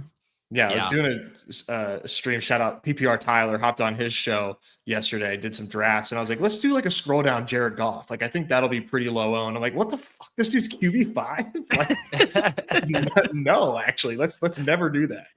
Oh. I'll show you guys what I wrapped in my other one here. Started with Achan and then Garrett Wilson, DK Metcalf came back and took James Cook in the 4th, grabbed Taysom Hill in the 5th, and then stacked it up with Geno to DK Metcalf there. James Cook's a very interesting pick this week because if you think that game's going to pop off, like he's clearly undervalued and he's game script proofed, but then also nobody's ran for more than 56 yards against the Chiefs this year. So it's like, what narrative were we buying into? Like he could be smash or trash in the middle round. Wow, I just made that up. Smash or trash. Smash or trash. Yeah. Smash or trash. John's picks. 5 picks coming at you. John Warner with the BadgeBros. Smash or pass today with Nez. And the we need a 6 smash or trash drop with some heavy wrist. Incredible. In real time. All right. Dog Bowl's in the books. It's time. I feel like we need like a sizzle transition where you know what? I'm literally gonna write that on my note. I'm gonna ask my guy Zach Lanners to make me like a 10-second sizzle that says like, you know, I want like the margs, I want the slop it up, I want some some sirens in there. But it is time for the pick'ems here. It's gonna be an uneventful transition today, but I will work on that going forward. Let's start with our core here, some of our favorite plays. I think, Nez, you might have hinted at one of your cores earlier. I want to say you teased Geno. I don't want to lock you into that, but is that your guy? Yeah, it is. I'm a big fan of doing like trying to nail pace and usage in my pick'ems. So for me, it's a Geno Smith pass attempts. I'm not sure what it's currently at. I saw it at 34.04. 35. I got it now. We get 5.5. Yeah, we get a little bit of a boost on there. So I think that's honestly fine. You see the last few games hasn't really been there for Geno, but I mean this total here is very, very awesome. 50.5. I think they can keep up. You know, they're gonna have to. Getting a little boost on this is nice. Yeah, man, I just think this just shapes up for a big time Geno pass attempt game, which I feel like we say every week. But yeah, love the pass attempts here for Geno. Like it. John? Don't call it an L word. This is the L word of the week here, as in Lions. We are going David Montgomery, 56.5 rushing yards higher. It is now 57.5. Yes. I got you. We like it all the way up to 57.5. Yeah. Yeah. Playable all the way up to 57.5. And by that, I mean, it's the only thing that's available right now. I like that a good bit, John. Man, even just seeing this, it's like, were you toying with rush attempts too? Yeah, I kind of I like it all. I mean, 14-point favorites. It feels like the game script in which we all envisioned and wanted versus the Packers in a slop it up game that we didn't end up getting. This feels like the David Montgomery, like 102 style spot. Yeah, I don't see how they agree just ground and pound. I'm glad we got to Montgomery too, because he kind of falls in that ambiguous range. He wasn't part of those like top 20 picks we were talking about, and he's not like a scroll, but of those like, you know, typical like more fragile ADP range, I think he's the best pick on the board this week. Yep. He's a guy too, like, so I always think, okay, if I'm taking a guy in this more fragile range, like what are ways I can make it unique? And it is like pulling him up, like to be your 3rd round pick, or, you know, trying to get him on different types of teams than just people who are going to take him in the 6th round as theirs. Like take David Montgomery in the 5th and then get your extra scroll in the 6th, stuff like that. Yeah. Yeah. 100%. I'm going to stick with kind of you know, Dez has kind of the pass attempts, you know, playing from behind. John has the front running. I'm going to do another playing from behind spot. And I feel like this has been one of my best pick'em angles, is just attacking these like tight ends that have good volume projections. Yeah. I really like the stuff for Evan Ingram getting a 1.05 on 6 receptions. He was over this last week in a game where they were a disaster and the Vikings are actually a tough matchup. The Detroit here, and I actually like that we get the little in-game correlation here. Detroit's actually been very vulnerable over the middle, partly because teams just rack up pass attempts in negative game scripts against them. And I just think like Evan Ingram is this entire offense, and this 5.5 here like seems very light to me. So I like playing the higher here. This is the most confident I felt about a core in a minute. Like these ones all felt good. Yeah. This is all right. How confident, John? I guess I'm up in my unit size here. If John's feeling confident, 2 unit. There we go. 2 units. It's a 2-unit play. Let's go. I got to tell you the story every time I hear something like that. So I think I've mentioned this one time on a stream, so apologies if you heard this before, but one time Lauren and I went to a Celtics game. This had to have been like 10 plus years ago. And we're exiting the Garden and we're waiting for the Metro to come to take us back. And it's just packed in there because it flooded the game, and no one knows where the Metros are. Like it's delayed based on there. And so everyone's kind of like getting antsy or whatever. And this guy's like, kind of like, he's a drunk dude, just at the game. And so he's probably wearing a fucking Brian Scalabrine jersey. And he's like trying to like peer around the corner to see if a train's coming. And he turns around and he goes, 2 deuces, because it was the D train we were looking for. And he just starts shouting, I got 2 deuces coming here. So the second John said 2 units, I was just transported back to that. So Lauren and I, anytime we have something where it's like, can I get 2 of something? We just shout at each other, 2 deuces. We got 2 deuces coming. All right. Love Anyways, Austin. Okay, so we got our core locked in. Let me make sure I drop this in the chat, and I'll drop it in the private chat for you guys. We'll also post this in the Discord. I've been rounding these up in my PO Box newsletter on Saturdays as well. What do you guys want to do? You want to head to a game here? Yeah, I think so. Slop it up. All right, John, you take us to a slop it up game. I say we do 2 games here. Slop it up. Browns and Saints. Nice. Yeah, let's go. All right. I have one in this game that I like, but I want to get your start. Alvin Kamara receiving yards. Okay. 40. I feel like that along with the tight ends is like, it's just always such a sweet spot. Yeah. 55, 60, and 54. He's the safety valve. He's their best receiver. He's the entirety of the offense. Yeah. Enough said, really. Enough said. Nez, you got one in this game?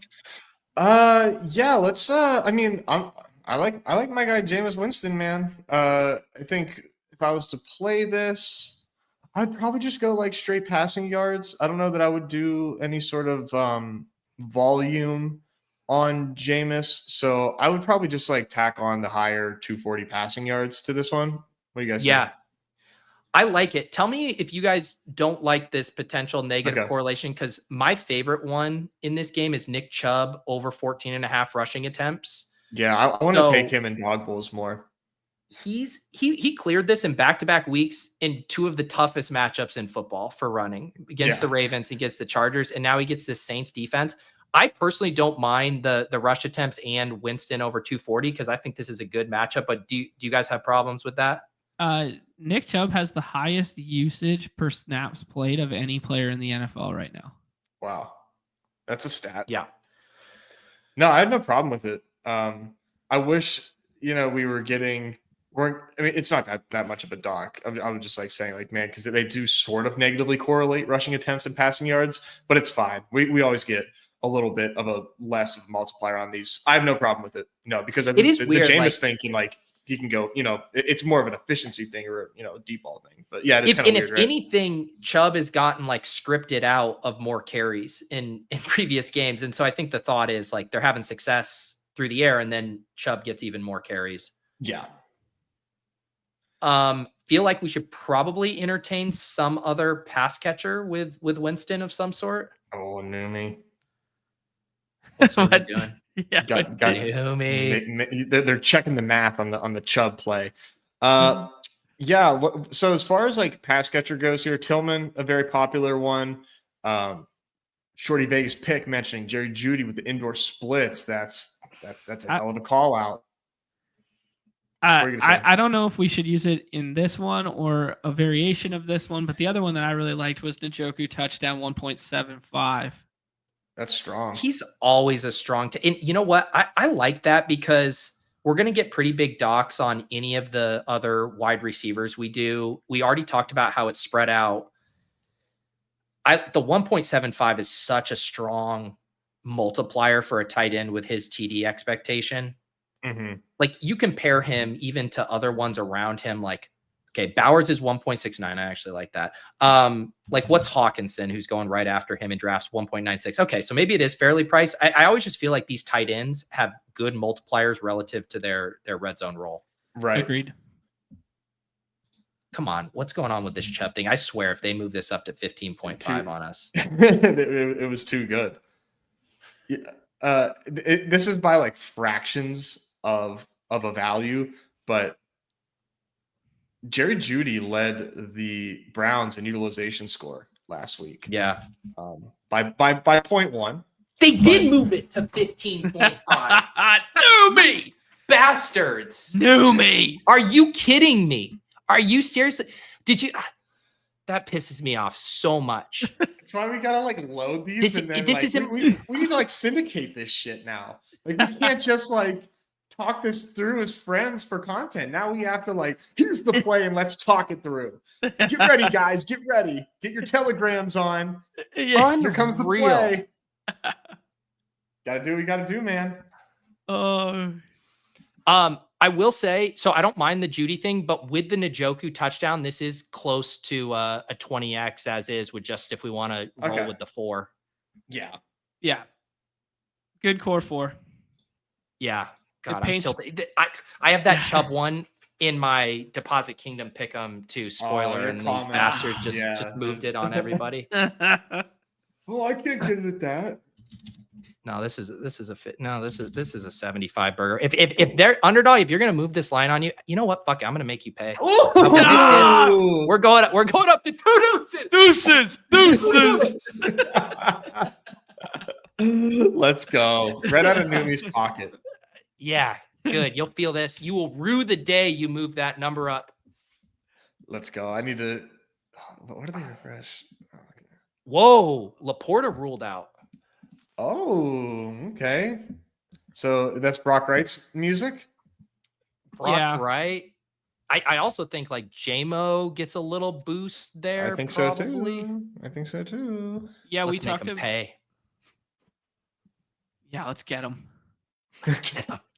These are getting. This won't even be allowed in the idea box. No, they're gonna nuke it. Just put it with anything we like. Like just what put do it you want? What do you like? JMO yards? Yeah, for sure. Yeah. Should we go back to our? Let me do it with the. Should we just put it in with the core? Yeah. Or which one should we swap out of the core? We can swap my Ingram out. Okay. Racing the clock. No, they're coming for me. I know my page is refreshing quite a bit too. Let's get them.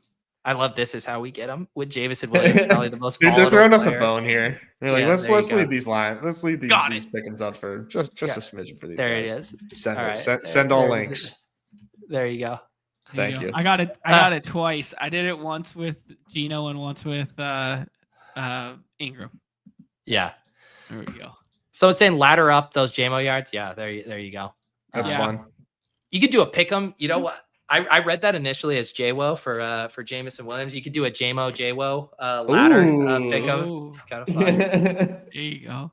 That's fun. All right. What's the second game we're gonna do here? I love this quote in the chat here. Corey said, "Can we figure out a way to get McBride on here with the cards on a buy? Like, can we just get next week's line so we can carry over our core and then."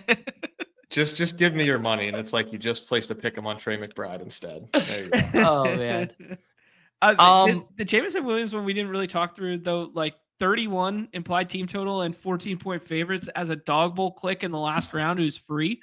I mean, if you want to do like the Jared Goff ADP is obviously fake, but if he's going to be paired with Amon-Ra at 100% frequency, just pair him with like Gibbs and JMO or something like that. I like that. Yeah. This is a good suggestion. I feel like we all kind of like some spots in New England and Los Angeles. Yeah, I would agree with that. I like that.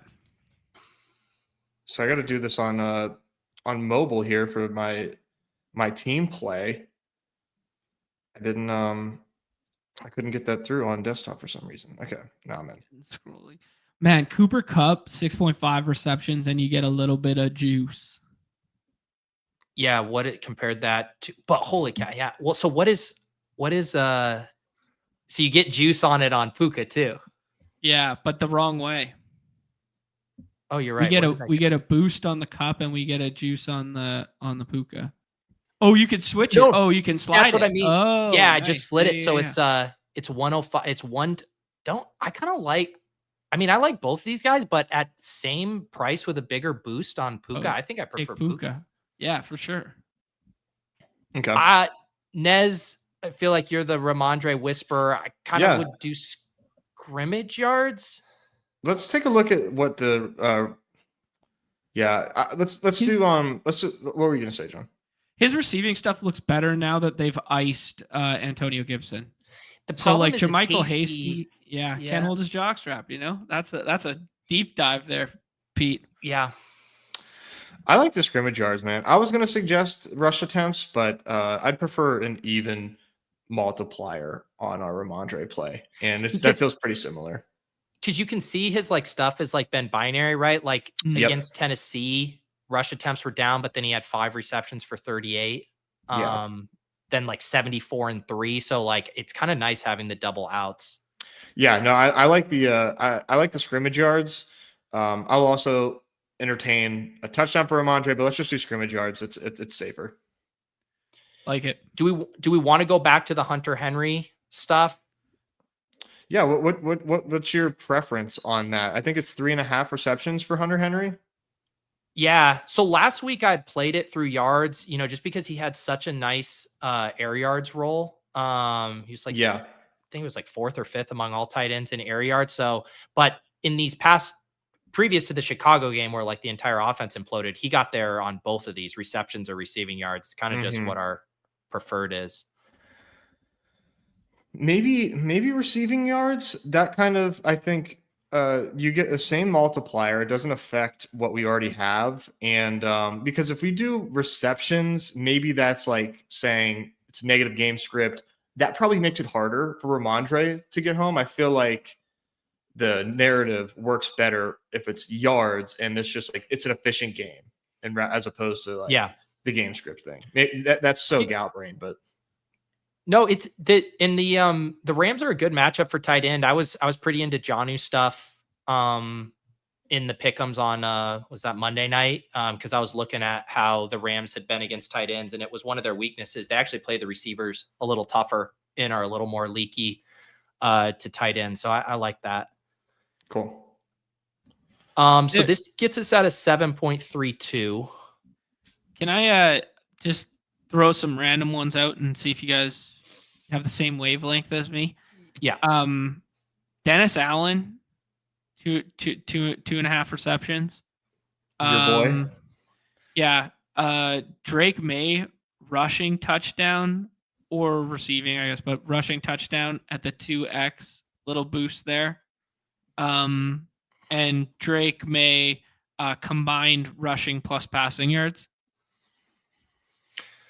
I would say maybe we do the Allen and the scrimmage yards for a 5-leg, or do the rushing touchdown for a 4-leg.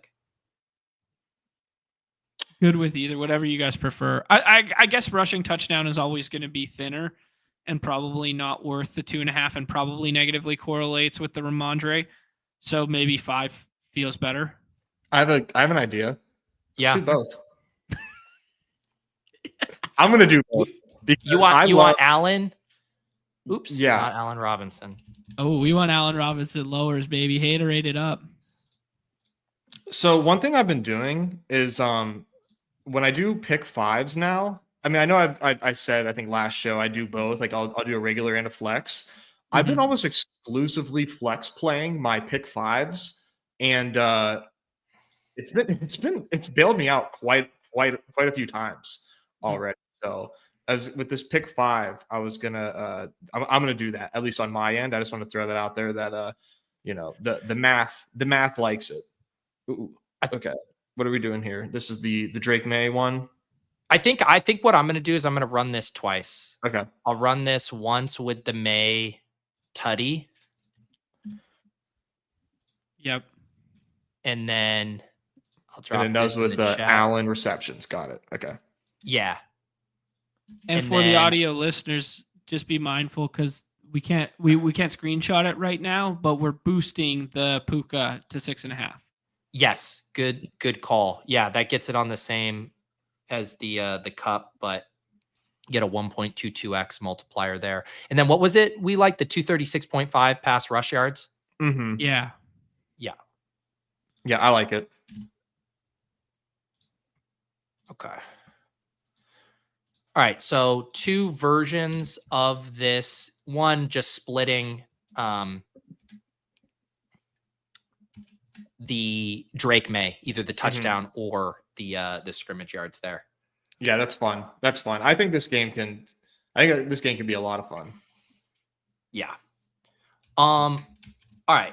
Let's do what we got time for a couple of sliders / tutty bombs, and we can find some stuff we like here. Yeah, let's do it. The Njoku touchdown felt good. I don't know if we want to double down and use it again. But if we're going to run multiples, I would suggest using it again.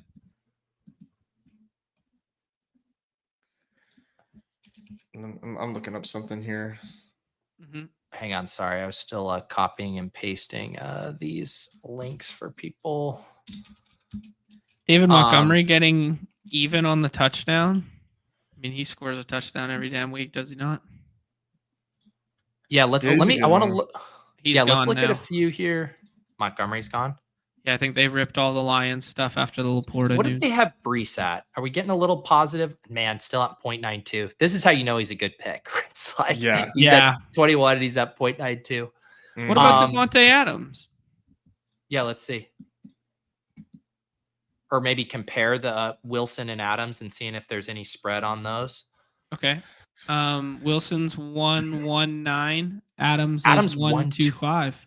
That's going in there. Yeah. Okay. Let's see. Nej, should we check out Debo?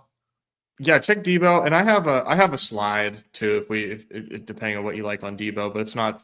This is a different slide. Oh, we just have touchdowns for Debo right now? That's a Kittle thing, huh? I'm just going to put these in the idea box. We're not locked into these. The other one I wanted to check on is Zay at 1.35. The Baltimore one that's really interesting is Steelers have been very good against opposing WR1s. I don't really know who you deem the WR1 on Baltimore in terms of like standard X role usage, but the wide receiver 2 has cooked against the Steelers. And I think that's probably a JPJ splits thing, but I don't think they use Zay in the traditional X sense. So maybe it doesn't directly apply to Zay. Anyways, I was just thinking about that earlier, and it was just something I had to regurgitate for the people. That's a good stat. Okay, I'm following along here. There's Zay up there. Okay. Can I just point something out? I want to swear that I saw in the Discord this child saying like he doesn't have the attention span for like more than 45-minute shows, and now I've seen him in like every live stream I do. Did you have a lobotomy, Awin, and now you have the capacity to watch a stream? Yeah, saw that you're winning. He's trying to steal some alpha, dude. Yeah, he had a bit of a downswing, and he's like, "Oh shit, boys, I gotta watch all hour and a half now." That's hilarious. I can't wait. If this is a touchdown one, I mean, I kind of like this, like the 3 that we have. What's the because and I'm not married to any of these. Like if the Zay one seems a little light, I don't mind. I do like the Njoku. I just wanted to check that one. Okay, Jawan Jennings 1.53. Wow. Jeez, man. The other thing on a guy like Jawan, and this was actually one of the only pick'ems I hit last week. It was a ladder on his receptions. And I don't know if we'll get like the same deal that we did last week, and we can go through my pick'em graveyard. I just want to see what it was last week. It is. I have been on just an absolute pick 'em cooler. I mean, it is just. This is. I'm literally just trying to find you're one the one that's that took green, us through dude. this exercise. Pete. Like, Well, I just wanted to find one here. I'm sorry. I'm just No, laughing right now. now I can't even find it because there's just too much fucking shit to sift through. Here it is. Okay, this was my big one. So last week I did White higher receptions, but Brock points, but then slid Jawan up to 6.5 receptions. This was a massive multiplier. This is a 25 that paid a K. Wow. Yeah. So like the Jawan reception stuff will be interesting to see if like they're still kind of catching up to what his role is. Wow. That's I love that. Let's kick if we're doing Debo or Jawan, we should probably kick Debo out. I think so. And then I'm happy to kick Zay out. Do you like this Devontae Njoku Jawan? I do. Yeah. Yeah. That is a 20x. That's clean. Yeah, Nice. that is clean. Beautiful. I like that. 50 for 1,000. Beautiful. All right, that's our TD spice. Yes, we got 2 game environments. We got a TD. We could expand with some sliders or something like that. We could do a haterade. What do you guys want to do? I mean, yeah. Did you say you had a slider, Nez? Yeah, I do. You guys, you guys. I mean, you guys don't have to play this or not, but like Bijan Robinson.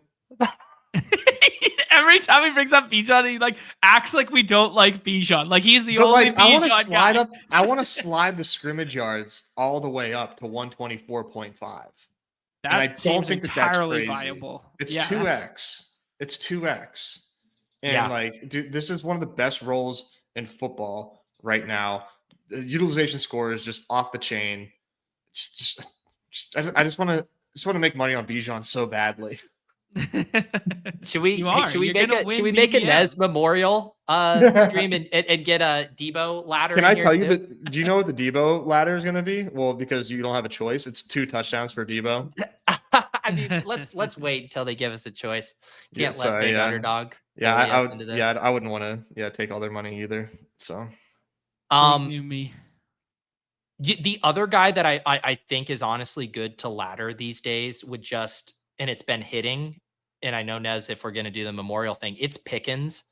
So this is such a good matchup. And the deep ball stuff, they've been running really pure on it. Like they're due for some regression. But if you're going to play Pickens, like I think you want to ladder it with how big and how nice this matchup is.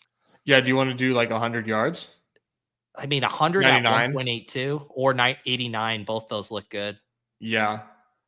I love the century mark. I would also hear you guys out on longest reception. Yeah, I hear you on that, man. It's like I just don't like those. Okay. Just me personally. Like I don't know. I haven't found my edge in those yet, but I think it's a good shout for sure. I saw the chat talking about Achan. We could see like if he has a Bijan-esque, but like what longest reception for who? Achan. What's that look like?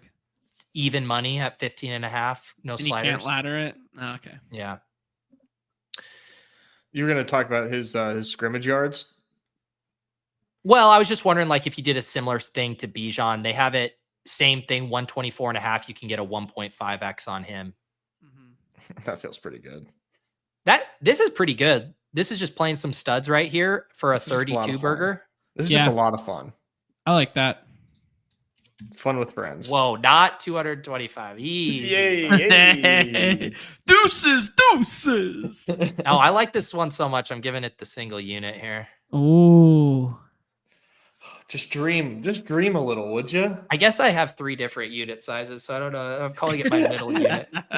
One middle unit. It's not. It doesn't actually. No, mean anything. It's all in the gut. Whatever feels right at the moment. Yeah, that was fun.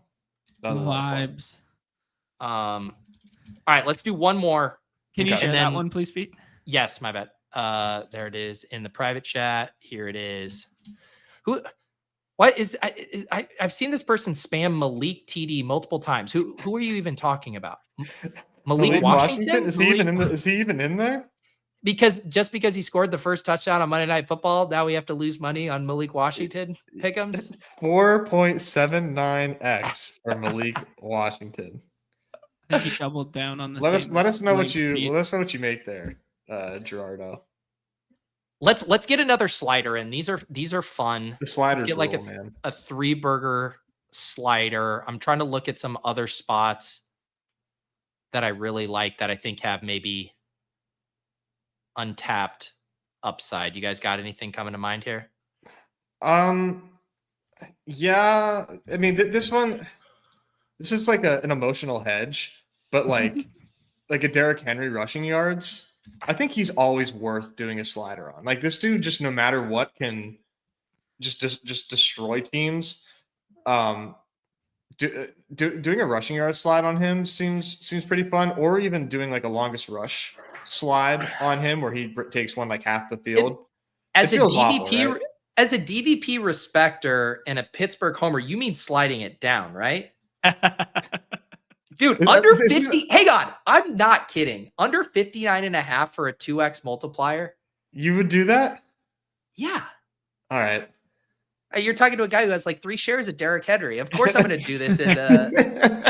You're also the same person that would take 15 teams in the best ball playoffs as opposed to 35 because they have don't get me started on that. It's just engagement farming of all engagement farming. Davidson tried to go toe to toe with Gritty on best ball engagement farming, and it is a fucking battle.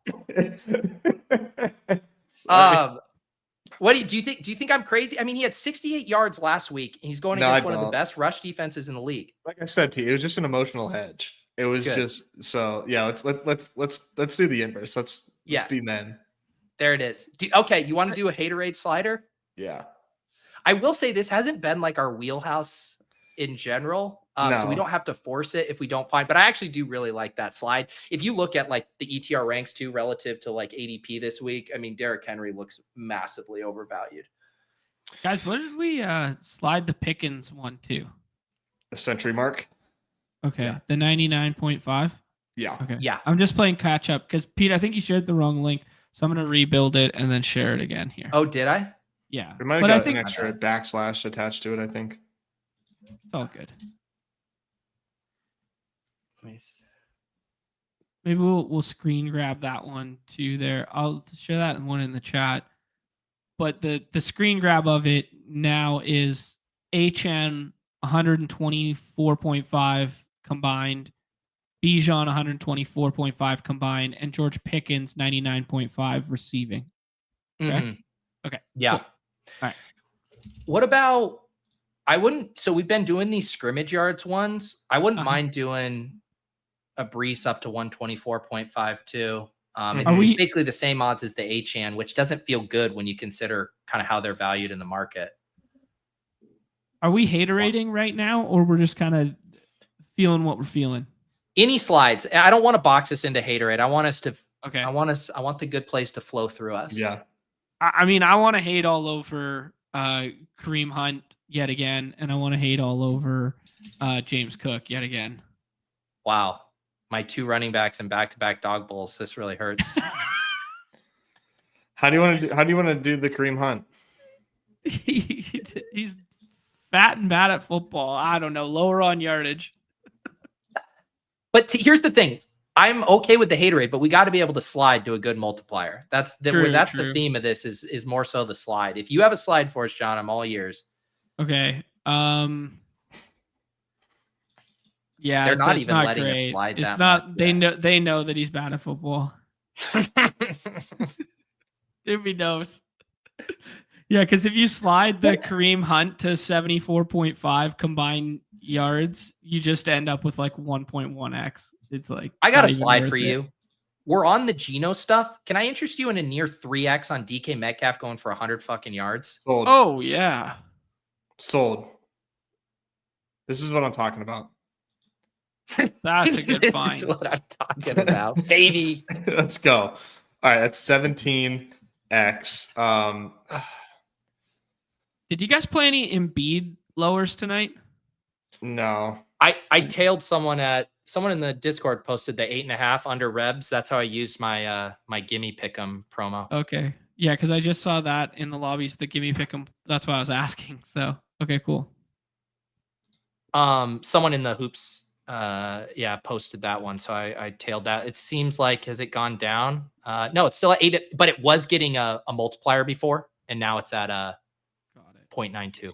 Are you guys down to do somebody scoring 2 touchdowns? Depends who that somebody is. I mean, I'm thinking somebody on. No, I'm thinking in that Lions game, man. I think either Jahmyr Gibbs or Montgomery scoring twice.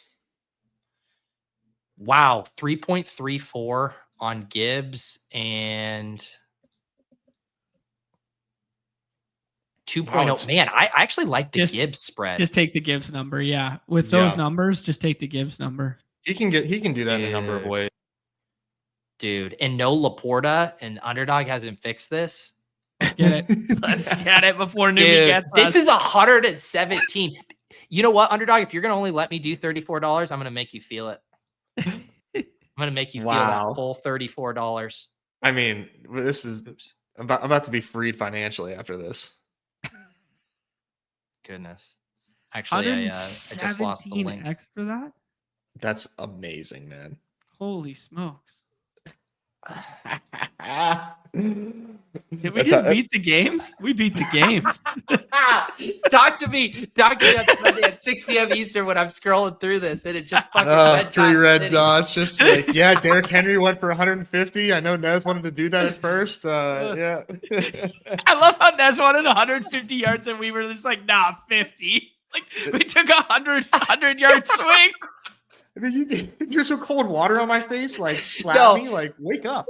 If there was any time to get Nez just to do a 100-yard pivot on his take, it's the Steelers. Yeah. Thank you. Like, I need to remember who I am, man. Like, that's not me. That was not me. That was not me.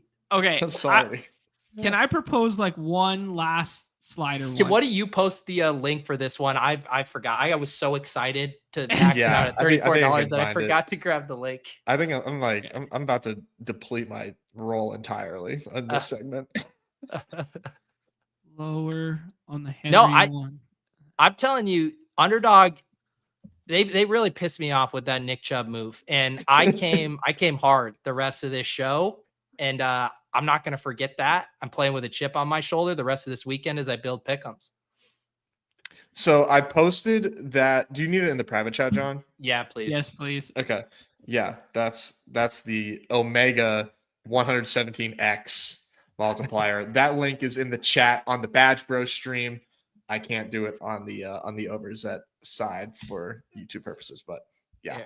I can repurpose. There we go. Now we're what were you gonna say? There's just like some spots and archetype of players that I like this week for longest attempt. And I know Nez said he didn't like the longest stuff. I'll tail though, brother. T-word, please. The Pickens, longest reception, the Jahmyr Gibbs, longest run, and the JMO potentially, or I don't know. Like, I was just looking at some of those when we were messing around, like sliding some of these. I mean, like, I mean, Gibbs and Pickens are probably the two most explosive players in football right now. So yeah, right, yeah, and it's like you get a pretty good multiplier. I mean, dude, you can just the things you can do with a Jahmyr Gibbs. These numbers just keep going up, and I keep liking them. 39.5. This dude's housing one, man. Okay. Yeah. Let's do it. That's just that's a clean 34x sweat. Exactly. I mean, like, and that seems so feasible. And if the other one I was going to add, if you wanted to hedge the shit out of it, is a guy who does it every single week too, is Derrick Henry. And then you hedge yourself against that last one we built. Gives yourself 2 outs. Kind of like that. I can't. Yeah. You guys put it in yours. No, never hedge. Taking the gives. Never hedge. 39 for 39. Let's go. Pete, can you drop that one in there? Yeah. I mean, like that just seems like such a great That one's price hot, tag dude. for That like when you think about like the value on like touchdown versus in the way Gibbs gets there, Gibbs like isn't getting those touchdowns at the goal line. I mean, they'll use him occasionally like at the 5, but like if he's getting those 2 touchdowns, one of those is going to be a bomb. Mm-hmm. Yeah, exactly. All right, that is fun. Do you have a cute name for this one? Pickens and Gibbs, PG 13. Smash Brothers. Quite safe. There we go. PG 13X. Oh, whoa. All right, dudes, this has been a blast as always. Right after this, I am going to go get my Deposit Kingdom video posted. Anything else from you guys here before we head out? Nezzy, you doing it tonight? No strip, aka burrito stream? Yeah, only got 2 more. Only got 2 more to go. No burritos over here, brother. Only got 2 more. Nez, you got to keep those streams going even after the Dog Bowl, brother. I know. But for Dog Bowl purposes, 2 more weeks, so we are definitely firing off. My guy, Best Ball Viper, is really worried about my stream time and Jake Paul and Mike Tyson overshadowing the usual stream time. We're gonna do it. We can. I'm not too worried. I'm not too worried. You guys can watch it in the background. If you're gonna let me bet money around here on whether people in this chat would rather watch a gimmick boxing fight or my guy Nez go deep in his bag while drafting Dog Bowl teams, the only buddy getting knocked out is Mike Tyson and Jake Paul by Nez. Like it. Come on. Thank you, Pete. Thank you for the encouragement. Yeah. We're running it back. So be there. Beautiful. John, anything from you and Mr. Good Boy? No, Mr. Good Boy knows exactly. It's crazy that he just knows exactly what time it is. As soon as the intro or the outro stuff starts, he just knows instantly. No, I'm good. We best of luck to everybody in the hooch streets tonight, and I will be in the Dog Bowl lobbies for the remainder of the afternoon. All right. Appreciate you guys. Thanks for hanging out. Whether you are on the BadgeBros channel or mine, make sure you guys are subscribed, become YouTube members. One other little plug here. I saw Mark Zorner in the chat. He was the winner or one of the finalists of my giveaway. Him and Steven are going to do a Crutches Hot as Sauce-esque head-to-head battle for the prize money. And we're going to do that on After Dark tomorrow. So they'll be coming on around like 9:15. I'm going to do it in a Google Doc too, so we can like build some drama watching them do their head-to-head picks for that giveaway. So tune into After Dark. Expand the rosters a little bit. Make it like 8 slots or something. I'll talk to them. If they're in agreement with that, we could have a little fun with it, add some flex spots for sure. That's awesome. All right, guys. We're going to catch you later. And tune in for the No Strip stream later tonight. Peace.